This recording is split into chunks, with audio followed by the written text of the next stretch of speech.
Hey, what's up guys? Welcome to another video, and today we're going to be talking about Gray Zone Warfare. So as of this video, I have about 50 hours in the game. I want to say it's 47. Yeah, so we got like 47 hours in the game, and I like to think that I put enough time into it to kind of really grasp like what the core experience of this like private pre-alpha test that we have. And compared to the previous tests and the previous videos I posted about Gray Zone, they have made some really significant improvements in a very short amount of time, which is amazing to see. A lot of the feedback that myself and many other content creators gave during that test has been received, and they made a lot of changes and adjustments, and it definitely feels like a much better gameplay experience than what I played back then. To get some of you guys up to speed, Gray Zone Warfare is only about 2.5 years old in terms of development, maybe a little bit longer, including like the planning and design phases of the game, which is kind of before you really actually start to do the work, like make the models, the animations, sounds, do the programming, etc. So the game is still very young, and not only that, it's made by a development studio that has never made a game of this scale before. Before this, they pretty much made mobile games, and their primary reason for doing that was to build a gaming company that could create capital and be able to have enough money to support a large development team to then make other projects, which I think is a very smart business plan. And really awesome to see that, you know, we essentially have like an up-and-comer in the industry trying to make very high-quality games. And so you always love to see that. So Gray Zone Warfare is just such an ambitious game that, but via the description of the game, has a maximum focus of realism. But what exactly would realism be to a gamer? You know, most people like me, I would think of Arma. If you're being an FPS game and you want to have like gameplay that has the maximum focus on realism, I would look at like the Arma games, potentially with like ace mods or other types of immersive experiences within types of survival games, maybe like even DayZ with like hunger and thirst systems and medical systems that require to treat each part of your body and each limb and so on and so forth. So the game is super ambitious and being created by a new up-and-coming like development team to basically make this next generation survival-esque game with a persistent world. To me, like that's like the game of my dreams, because having played lots of Arma growing up, lots of DayZ, and a lot of like these configurable sandbox experiences, you know, having a game that's all in on that and like is made by like one team, one development studio on its own engine that's stable, that can support many players and run at a high frame rate and also have good netcode, you know, it's kind of like a dream come true. It's like, holy shit. Kind of like it's trying to be that game. And that's where I think a lot of the drive is coming from at Madfinger Studios, because a lot of them are gamers who are really trying to make like the game of their dreams. And I think that's a really just amazing thing.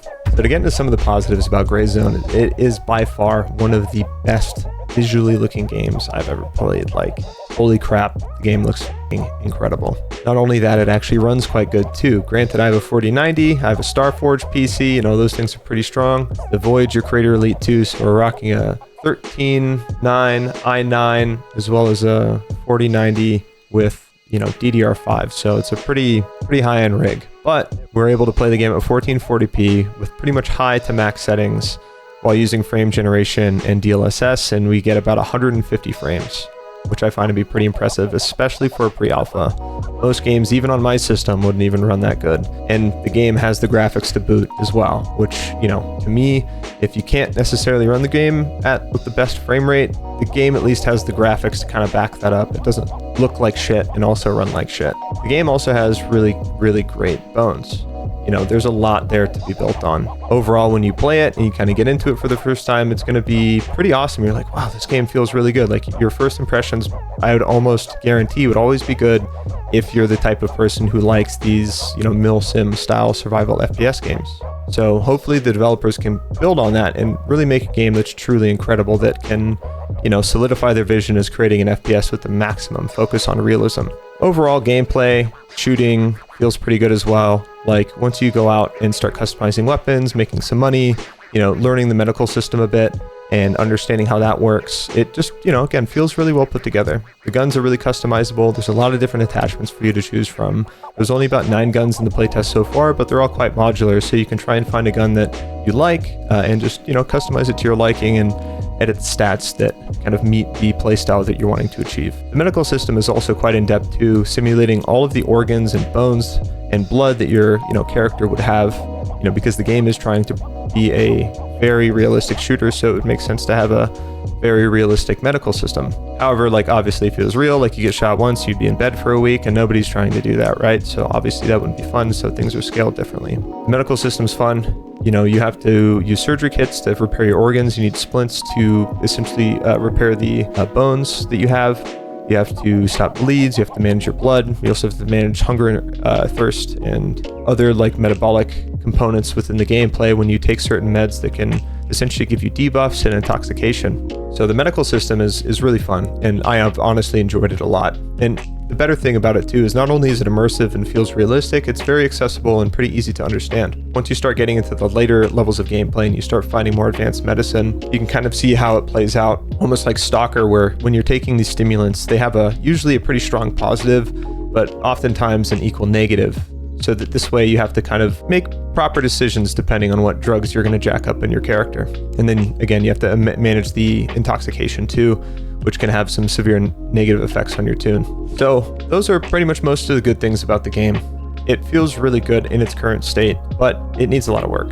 There's a lot of things that frankly just kind of kill my immersion and are things that I would not consider to be very hardcore or realistic, or let alone a game with a maximum focus on realism. And the reason why it's really off-putting for those things is because in one moment you'll be so immersed, like really into the experience and just having a great time, and you just feel like you're this PMC in a jungle, and you're operating and doing missions and tasks, and you're with your team, worried about other players and so on. And then you'll see something the next moment, and it just completely breaks that immersion. Like, you're just like, why is that in the game when you have this in the game?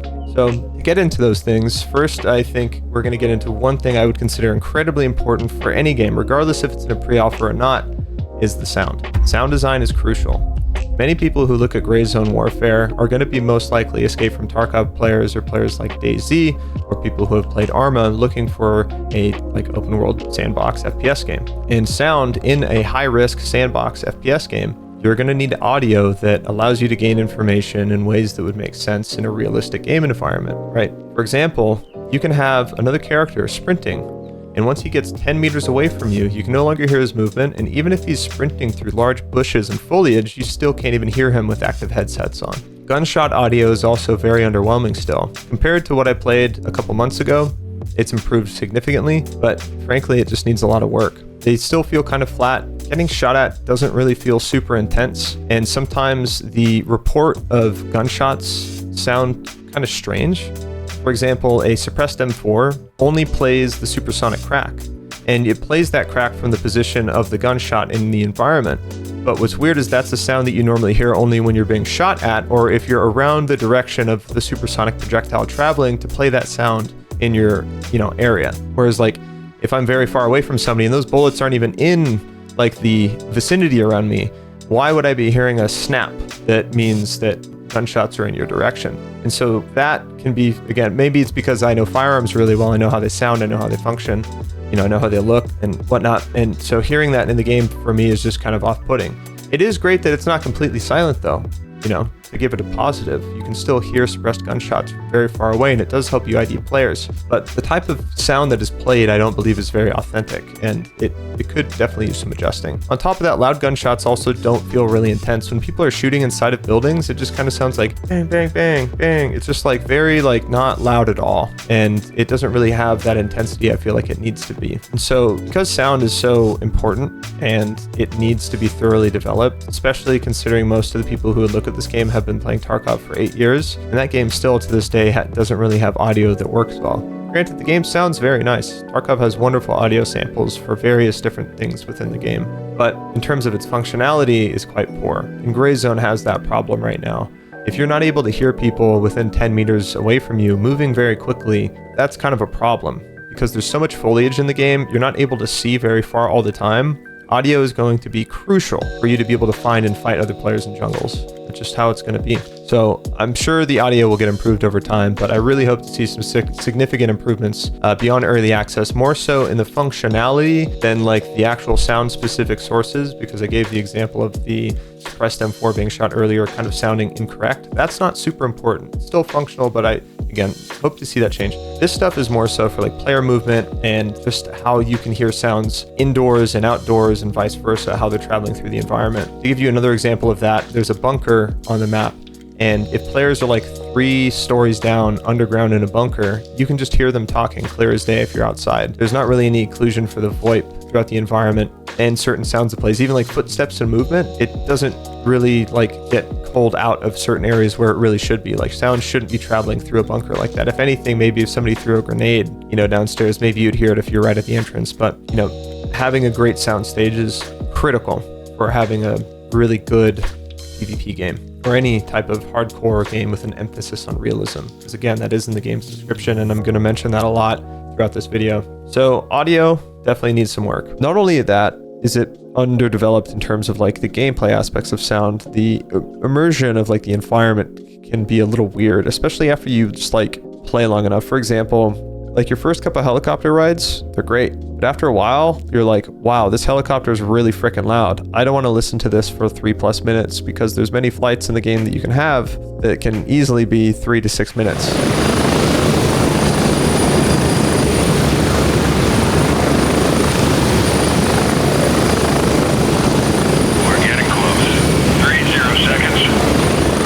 And you have to hear that helicopter the entire time. So for me, it's of course helicopters are loud. You need to be able to hear them, but having something like earplugs, I think, would be a great feature to have when you're on top of a bird flying to your destination. Just remember to, take them out when you land. Then you have the ambient tracks that play throughout the environment, many of which are like animals, birds, bugs, and frogs, but most of them play in a stereo audio file.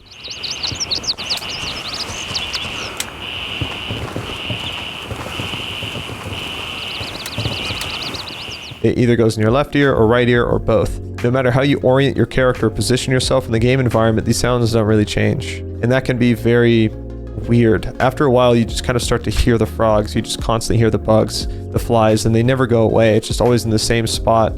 And it doesn't feel like you're traversing this environment that's alive. So if a lot of these sounds are localized in the environment, like birds playing sounds from the tops of trees and they move around, frogs that are actually in like areas around the jungle that are very like watery and stuff, and more sounds that are localized in the game environment itself rather than using sounds that just play through stereo like audio files would be a major improvement to just being immersed in the world and really feeling like you're in it.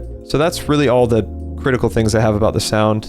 Some things with gunshots definitely need some work. I think suppressed gunshots are not too quiet. They just sound a little weird. That doesn't really sound correct, but that's not really important. Gunshots also feel pretty flat, suppressed and unsuppressed. They just don't feel loud enough. I think you just need to they just need to increase the sound volume for like all those things. They just need to be louder in general. The sounds and samples themselves are pretty good though, but there's just something about the gunshots that still feel flat, and getting in gunfights that still kind of feel weird, like whether it's somebody being in a building and shooting and you hearing them, or you being inside the building and you hear somebody shooting outside, and so on.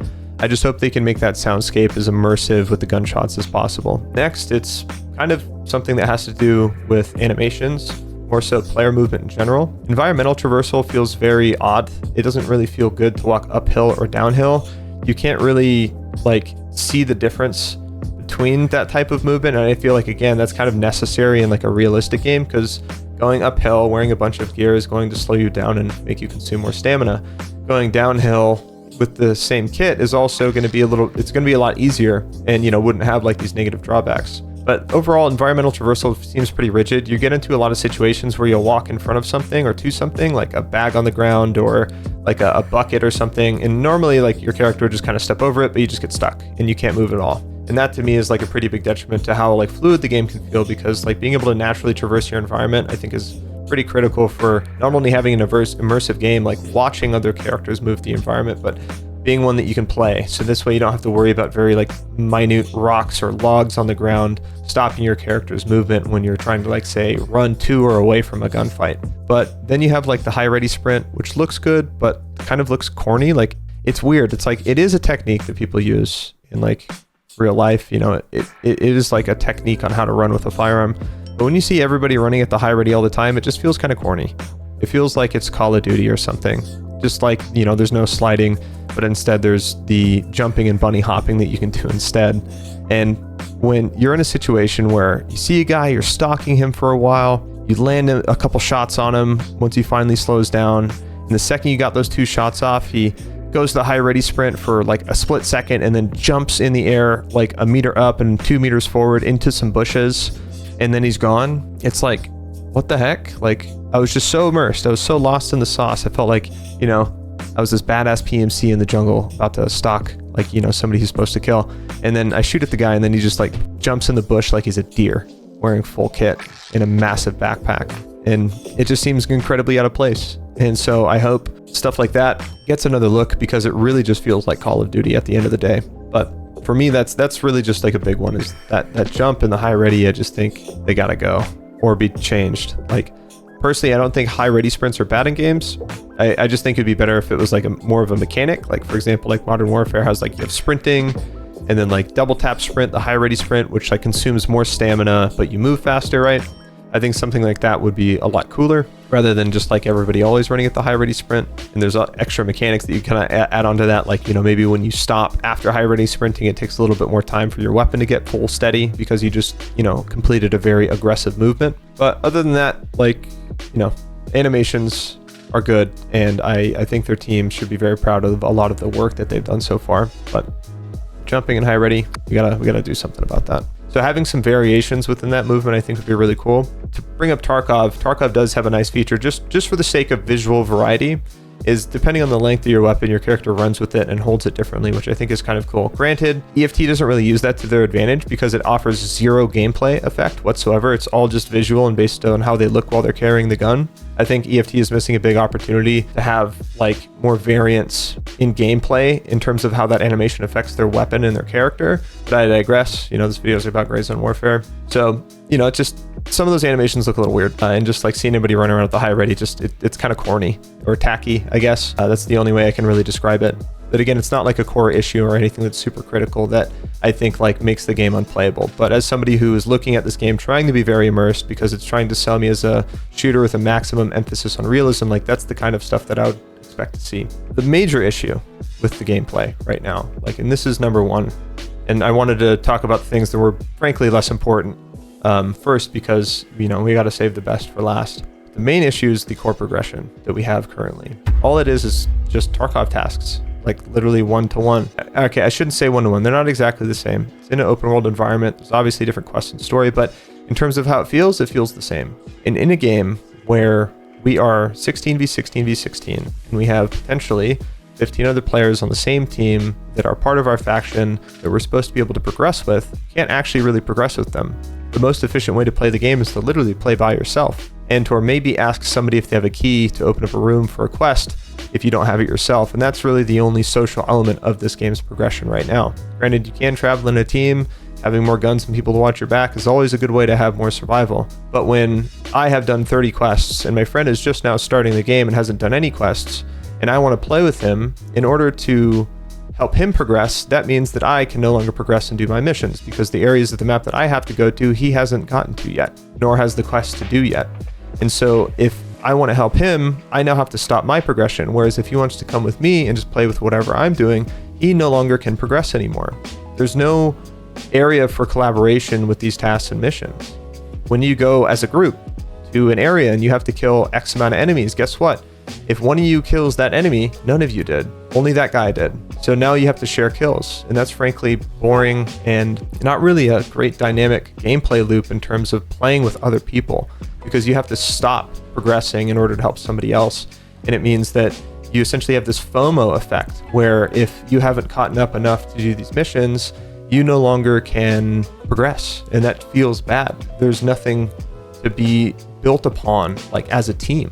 And so I think they need to really relook at a lot of the way these quests work, because as it stands now, like the most efficient way to play the game is to go to a map alone where there are no other players and where there are nobody else on your team, and just do everything yourself for the most part. Granted, it might be a little bit harder to survive, because if you are on your own, you know, it's just like less people to watch your back, and your buddies can't actually, you know, revive you in this game if you get downed. But that to me is like such a big design flaw, and potentially a missed opportunity if it's not something they're going to add pretty soon. Because if I can't progress and play the game whenever I want, and I can't essentially play with my friends and other random people, and it needs a lot of work. So now what I would actually consider like the most major flaw with the current gameplay loop and design of the game is how LZs work, how you fly into areas and out of areas, and how you progress in the game. And the LZs have a part to do with that. Currently, as you go out throughout the game, you unlock LZs, you have to first go to that location or take a flight from a player who has already learned that LZ and go there and unlock the spot. Unfortunately though, there's no like limitations or lockouts to these LZs. Right now you can go back to the same spot over and over and over again and drop back in as much as you want. I really just don't want to see Gray Zone going down the same path that Tarkov did. And what Tarkov did was essentially brand itself as this hardcore milsim game. But even though it looks like one, it sounds like one, it feels like one in a lot of ways, with like armor plate systems and head hitboxes and armor and like these different ammo types with different levels of penetration and so on. It's not a fucking milsim game. It doesn't play anything like one. Nobody plays that game like they do in the Raid series or in BSG's gameplay trailers. People bunny hop around and look like these super soldiers wielding weapons that are gigantic, and it looks so out of place, and it's hard to get immersed sometimes because of where Tarkov has shifted to. And granted, I do believe that was the vision for the game originally, but I think that's just changed throughout the years of them being in early access. I just don't want to see Gray Zone do the same thing. And that's why I'm super critical and vocal about certain things like that, because I believe that you can make a game that is incredibly realistic and simulated, like in a combat environment, while also being accessible and immersive and authentic with like good, rich gameplay features. But the most important thing with the game is the core gameplay loop and the progression. There's no dynamic events either. There's nothing that allows players to go out and do stuff together as a team, not only to progress everybody playing together in that group, but also the entire faction. Right now, there's really no reason to be in a faction. They all look exactly the same. They use the exact same gear. The only difference is you just don't see each other on the map and you spawn in different areas of the map. There needs to be something that allows the players to feel like they're achieving like a greater goal, that they're operating towards like some major objective, and there really isn't any of that. So other than that, I think Gray Zone is a fantastic game. I think Gray Zone has so much that it could offer gamers like myself and people who are looking for that shooter with a maximum focus on realism. I just want to see the Gray Zone developers and Madfinger Games make that happen, because this game is seriously like the Arma wasteland of my dreams that looks amazing, has foliage that works, runs good, sounds good, has cool quests and missions and really sweet PvP and really good PvE as well. So hopefully you guys liked the video. Thank you so much for watching. Madfinger Games, hopefully you guys liked and watched the video too. Really love the game, and I really want to see you guys succeed more than anything. And if you guys want to see more content like this, be sure to like and subscribe to the channel. It's the best way for you guys to see more content like this. You'll definitely be seeing me upload more Gray Zone Warfare as it develops, as well as doing more videos like this, kind of breaking down certain areas of its development, mechanics, and features as it goes on. Thanks for watching, guys. Peace out, take care, and I'll see you on the next one.